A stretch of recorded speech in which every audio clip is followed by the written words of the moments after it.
มគោរពជំរាបសួរពុកម៉ែបងប្អូនទាំងអស់គ្នាសូមស្វាគមន៍មកកាន់នៅ Channel របស់ Admin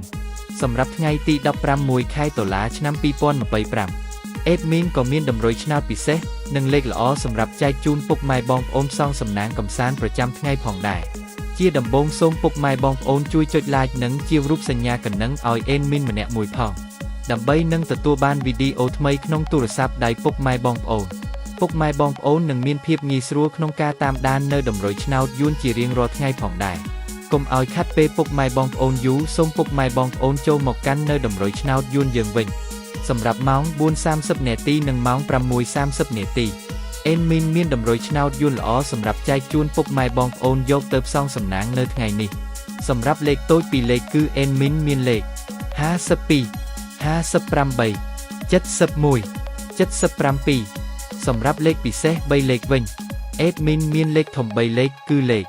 285គុណ587គុណ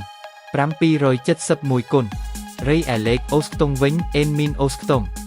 50និងខ្ទង់70ផងដែរបើសិនពុកម៉ែបងប្អូនដែលស្រឡាញ់និងចូលចិត្តលេខរបស់ Admin ពុកម៉ែអាចយកទៅផ្សងសំណាងបាននៅថ្ងៃនេះសុទ្ធតែលេខល្អៗតម្រុយឆ្នោតយើងខ្ញុំបានមកដល់ទីបញ្ចប់ហើយសូមជូនពរឲ្យពុកម៉ែបងប្អូនទាំងអស់គ្នាហេងសំណាងល្អមានលាភមានជ័យនិងចូលរង្វាន់ធំ